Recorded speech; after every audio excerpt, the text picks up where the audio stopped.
nke anụnwa bụ 3 days aka na-etikpọ ụnọ na nke Pastor Chinedu Solomon Ezedike bụkwanụ pastọ ndị Sabat. Nke a bụ 3 days ya aka na-etikpọ ụnọ be ya. Unu n'anya unu ya afụkwanụ ya bụ onunu welu nke ediskọvalụ n'ụnọ be ya. Akpọtaziri ndị na-apọmpụ mmiri ka fa mepụsịchasịa mmiri niile dị na ya bụ onunu ka a mara ife dị n'ime onunu anụnwa. Unu n'anya ebe a unu ya afụkwana igwe ndị obodo anụnwa na ọ bịara ivisiti ebe anụnwa na akụkọ ọkarị o ji ọmụ wee bịa ya na ndị ichie ya ndị kabinet ya fancha niile eji ọmụ wee bata ebe anụnwa ka fafu ebe a bife wee bido ọrụ. Hei Chineke nna ogini dị ife nke a bikonu, ogini dị n'ime onunu a bikonu. Alụ na-emezikwa ọnụ. Pastọ a na-ekwu maka ya bụkwa pastọ anụnwa gburu ụmụazị 4 nne fa hapụrụ wee jebe afịa. Pastọ wee kpọrọ ndị otu ya wee wakpo n'ụlọ ebe ahụ wee gbusisia ụmụazị nke afụziri ozu fa n'ime ọfịa ebe pastọ ji aka odo wee kụgbusie fa ebe ahụ wee tọwa aka odo n'ime ọfịa wee na-akọwa na pastọ bụkwa aja ka ọ kwuru witi ndị otu ya wee mabata n'ụlọ ebe ahụ na mama ụmụazị agbachikwara ụzọ agbachi wee pụ, ọ gbachikwara geeti agbachi. Pastọ kpọrọ ndị otu ya kwụọ aja wee mabata. O jie wee si oke ite ka o jie wee gwọọ ọgwụ.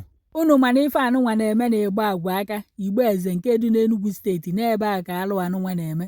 Unu si na mmadụ ya bụ pastọ na-eje ụka bụrụ ọgọ mmụọ, otu ọkpa n'ụka otu ọkpa na dibịa, onye kpọrọ onwe ya pastọ. Biko na ụlọ ụka anụnwa a na-agụ Baịbụl na ya ka ọsọ ọtụmọmkpọ ka a na-eme ka esi igbu mmadụ ka a na-arụ? A na-agụ Baịbụl n'ụlọ ụka? Biko na onwe onye nwere ike ịgwa m na ụlọ ụka anụnwa na pastọ anụnwa o nwere Baịbụl unu ezi ozi ọma ka anyị mara ka o si aka nke ya? Afụkwa m ebe ọ na-ezi ozi ọma okpo suutu jide mikrofon n'aka, afụkwu nri ma ebe ọ na-emerụ mmadụ deliverance. Ma wepụtachala ụnụ ya bụ ife onyonyo ka ụnụ fụ pastọ na-eme deliverance wee gbuo dịka onunu a n'ụlọ be ya. Onunu o ji eme gịnị? Kedu ife a na-azụ ebe ahụ? A na-azụ azụ ka a na-atụkịsị ndị egburu egbu ebe ahụ? Bikonu ka a ghara ịma na egburu fa, ka a ghara ịnụ isi fa. Ife unu na-afụ ebe a sị na olulu 2 dekin ana o gburu egbu wee gbunye mmiri. Onye mmazi na ọgbụnyelu ma ọta apịapịa na ya bụ ọtụnye mmadụ ọtarisie ya maka na ka mmiri ahụ unu eji lọchazie alọ wee na-esi unu fụrụ ebe igwe fa na-ekwubi okwu na ife ọbụla dị na mmiri a. Hei Chineke ebee ka ị nọ? Alụ na-emezikwanụ n'ala Igbo. O wee bụrụ na igwe na-akọwa na ya na-ekene onye isi ndị lokal gọọmenti chairman, na-ekene onye isi ndị VG, na-ekene gọvanọ na-achị Enugu steeti gọvanọ Peter Mba maka ọrụ ọma falụlụ ewee diskọva ife anụnwa na ka o si wee kpọta ndị ọrụ na-akụkpọsị ụna ma ndị na-amị mmiri. O wee si n'obodo faba Ibagwa na ọya adị mma na ya ekpochapụ ndị ọjọọ niile ka Ibagwa juo oyi. Unu n'anya n'ife onyonyo a unu ya afụ na igwe na ndị ichie ya ndị kabinet ya na fancha jicha ọmụ n'aka wee bata na be pastọ onye Sabat unu na-afụ ebe a Pastor Chinedu Solomon. Fancha ji ọmụ ahụ ka ife ọ na-eli prezent ọbịa na-egbu mgbukwa onwe ya na ọ bụghị ajọ ọgwụ nke onye metakwara ya were isi eburu.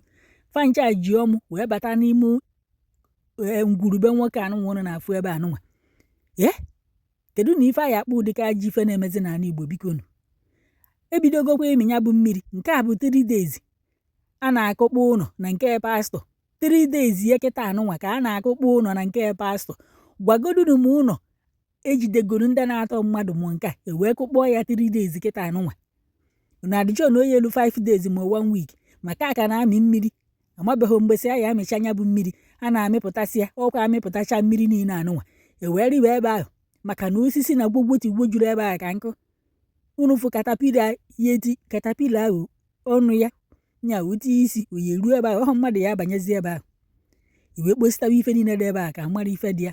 Hei Chineke afọ m ife nke a si na m afụ n'ọkwụ ụdị a nwekwa ife anyị afụzikwara n'ụwa nwezikwa ife mmadụ ya afụ kịta sị na afụbeghị. Ọ bụ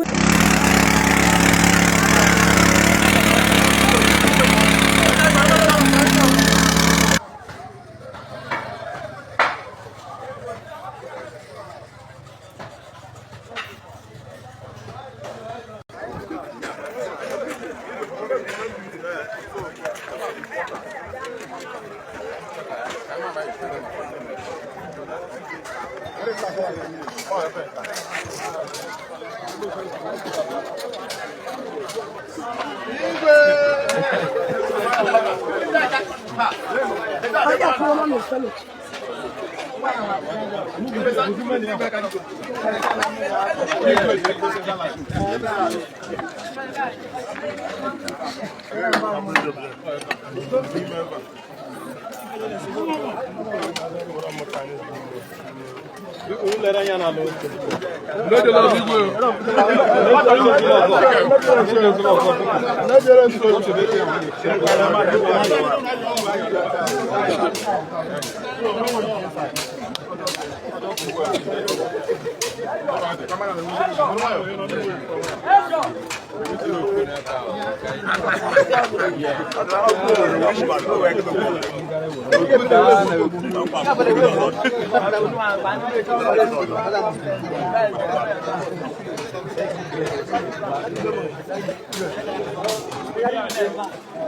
Go one of us, or one of you the young.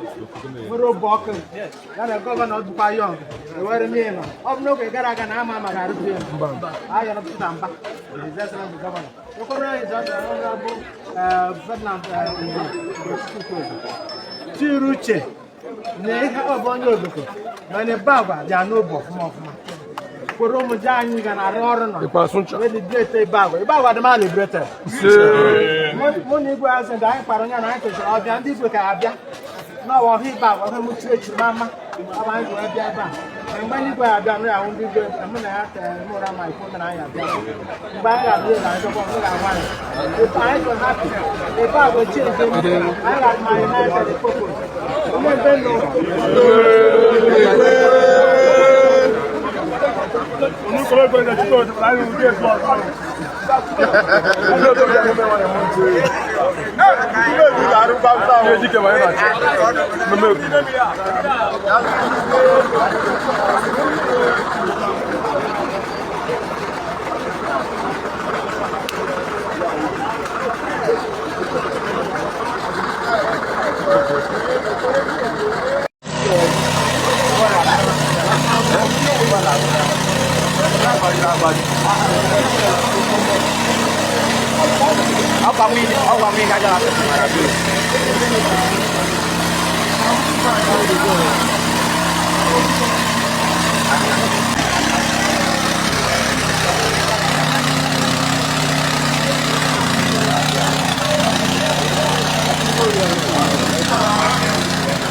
So, I'm going to watch and can I machine money of the metan?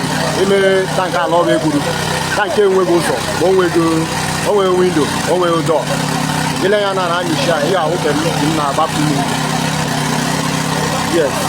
So from the underground tank you can see where you can see how the water is being drained. The draining process is in progress. You can watch and see.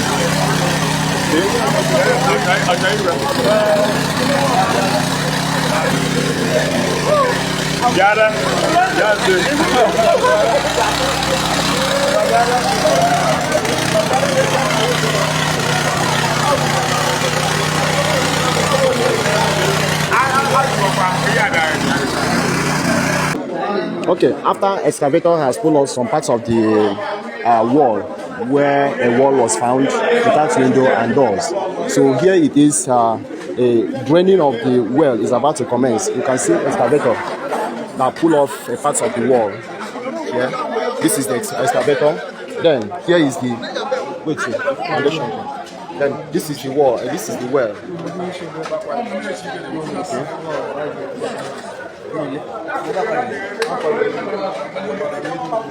This is the wall, this thing. Okay. Now, draining of the water is about to commence. You can see where pipes are being laid. Pipes are laid. Okay. So, you follow us bit by bit. We'll be giving you detail. We'll be updating you on what is going on at the demolition estate at Ibagwa. So here it is. This is the very well. We'll give you updates, bit by bit. God bless you all.